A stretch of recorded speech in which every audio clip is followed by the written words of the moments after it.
មុនមាននំសំណាងបាទសូមគោរពជំរាបសួរបងប្អូនពុកម៉ែមីមីលោកយាយតាទាំងអស់គ្នាដែលតែងតែនិយមគ្រប់ត្រូលតាមដាន Channel ខ្ញុំបានជារៀងរាល់ថ្ងៃបាទសម្រាប់ថ្ងៃទី13ខែ1ឆ្នាំ2026នេះបាទមុនមាសក៏បានធ្វើការពំនាំនៅតម្រុយលេខឆ្នោតយួនសម្រាប់ធ្វើការចែកជូនទៅកាន់បងប្អូនលោកយាយតាទាំងអស់គ្នាសម្រាប់កំសាន្តនិងដើម្បីយកទៅធ្វើការផ្សងសំណាងអញ្ចឹងបងប្អូនជួយចុច comment 159ទាំងអស់គ្នាដើម្បីទទួលបានជាសំណាង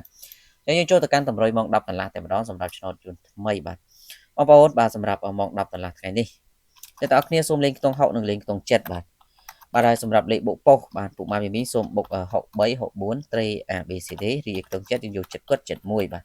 សម្រាប់បងប្អូនដែលចង់បានលេខល្អលេខពិសេសបាទកូនសិស្សរបស់យើងចាស់ៗដែលចង់បានលេខល្អលេខពិសេស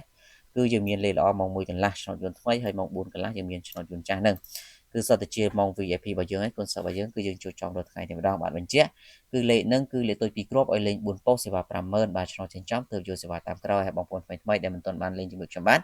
អាចធ្វើការឆាតចូល page ដើម្បីសុំខ្ញុំបាទទៅលេងទាំងអស់គ្នាបានម៉ោង6កន្លះវិញសូមអ្នកទាំងអស់គ្នាលេងខ្ទង់30និងសូមធ្វើការលេងខ្ទង់8បាទចំពោះខ្ទង់8នេះសូមពុកម៉ែមីមីបុក84 86ហើយចំណែកខ្ទង់30យើងលេង30ក្រាស់បាទគឺយើងយក37 38បាទអញ្ចឹងបងប្អូនសម្រាប់អ្នកដែលចង់បានលេខល្អលេខពិសេសសូមធ្វើការឆាតចូល page ទាំងអស់គ្នាអរគុណជូនពរបងប្អូនសំណាងល្អត្រូវឆ្នោតទាំងអស់គ្នាសូមគោរពលា